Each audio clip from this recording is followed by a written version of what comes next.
Let's all get grounded and present in this moment together.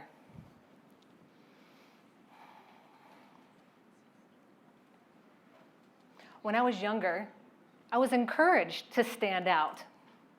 There's this one time in middle school, I thought it would be a great idea to take my already permed blonde hair and dye it Manic Panic green. Who remembers Manic Panic? I wasn't trying to be rebellious. I just thought it looked cool. And I liked showing up in that way, expressive and in the moment. And then I showed up to school. And not only did I get sent immediately home, I actually got suspended for the first time ever that day until my hair could be dyed back to a normal color.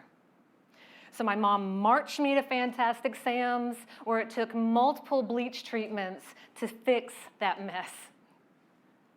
And even after all that, my hair wasn't really blonde again.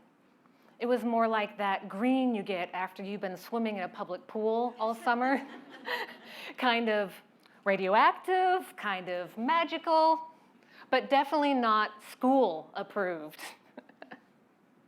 Now, I wish I could tell you I always held on to that bold, in the moment, playful version of myself, but somewhere along the line, for a time, I stopped showing up that way. I learned to tone it down, to play it safe, and at work, to perform.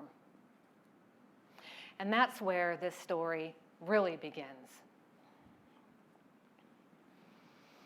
My face was 10 stories high in Times Square. The Nasdaq billboard lit up with my company and my name. The work and the countless sacrifices, all of them had led me right here. That image of success, it was the moment people dreamed of, and for a time, what I dreamed of. And it was incredible. I was surrounded by supportive people, celebrating something big. But even in the middle of that celebration, I felt off. Not because the moment wasn't meaningful, because it was, but because something inside me felt misaligned. My chest was tight. My throat was dry. And the smile that I was putting on felt like it belonged to someone else. I had been told years earlier, if you want to be taken seriously, you need to carry yourself with more polish. And so I had done that. I had worked hard to perfect that image, to sound right, to look right, to prove that I belonged in these rooms.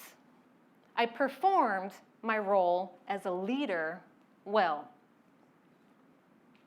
From the outside, it looked like it had worked. I had arrived. But what I couldn't admit out loud was that the version of leadership I had built was really wearing me down. I was tired of always curating myself, of acting, of showing up polished, while inside I was unraveling. And that moment, looking up at that billboard, will always be special. But even in its magic, I realized that I had built a life that looked perfect on the outside, but inside I felt like an actress playing some role. And that performance was costing me pieces of myself. And I knew I wasn't as effective as I could be. So after that trip, I went home, sat my bags down, and quietly collapsed into bed early that night without much conversation, without really sharing the details of what had just happened in New York with my husband and my kids. I was too drained to engage, too numb to celebrate, too wired for sleep. And that was the real cost. There had to be a better way, because I couldn't keep doing this. So if performance and polish were the gold standard of leadership, why do they feel so empty? I started noticing the patterns, how often I would polish an email 3, 4, 5 times just to make sure it was airtight, or when I worried about looking credible instead of actually just being me, being real. Maybe you felt this way too at some point, yeah. That quiet pressure in a meeting when you're more focused on sounding smart than actually listening, where you're nodding and smiling, but inside you're thinking, just don't mess this up. Kind of like right now. That fear that if you show too much of yourself, you'll somehow lose authority. In chasing performance, we lose something so much more value, connection. Connection with ourselves and connection with the people we're supposed to be leading.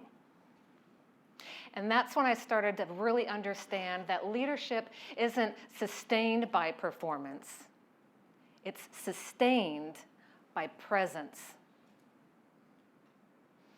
So what is presence? Let's talk about that. Presence is what people actually feel from you when that performance drops away. It's not about how you look, but how they feel in your company. Presence is the leader who pauses in the middle of a strategy session to say, this work really matters to me because, or it's the leader who admits, hey, I don't have the answer yet, but I trust this team to find it. A leader who makes you feel seen when you speak up, even when your idea isn't perfect, is practicing presence with you.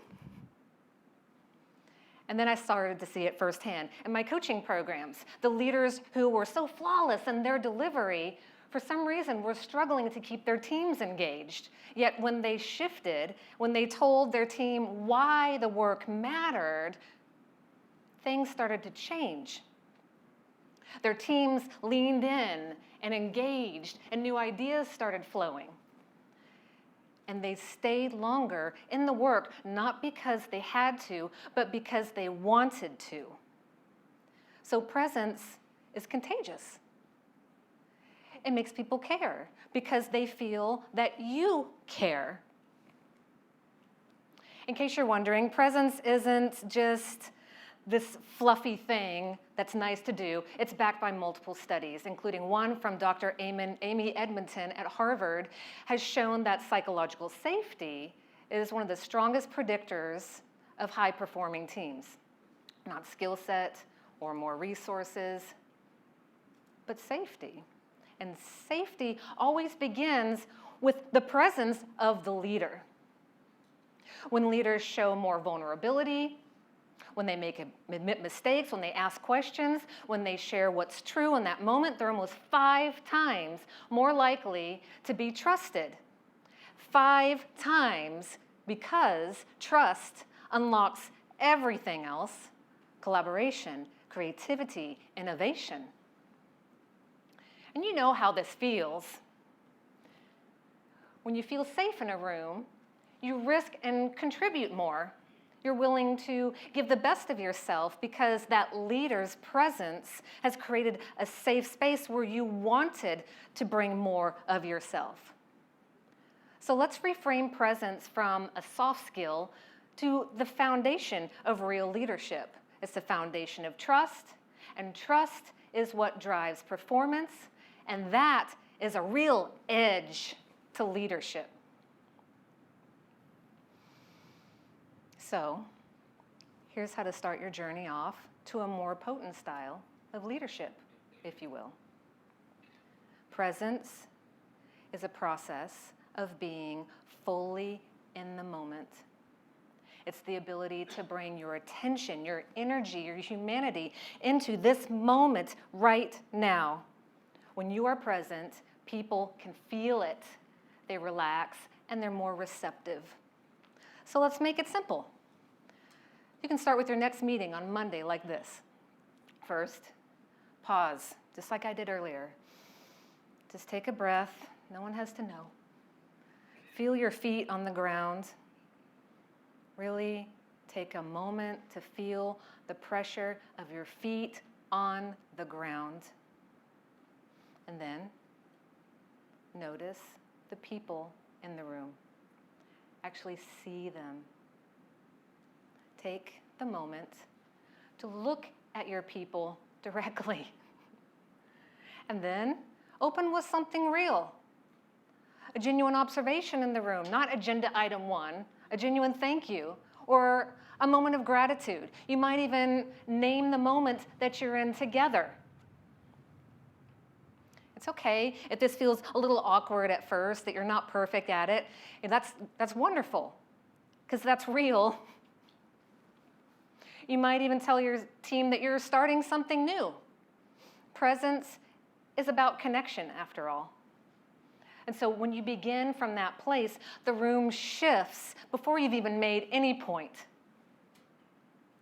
When leaders dare to be present, they inspire safety and trust in both themselves and their teams. And that creates more productive outcomes long term. And hey, I may not ever have that green hair again, thank you goodness. But I can still choose to show up with more of my own unique presence. And all of you can too. So do this now. You can put it in your calendar and write down practice presence in whatever your next meeting is. Because the effectiveness of leadership won't be created by those who perform it perfectly. It will be sustained by those who dare to speak to what's real with presence.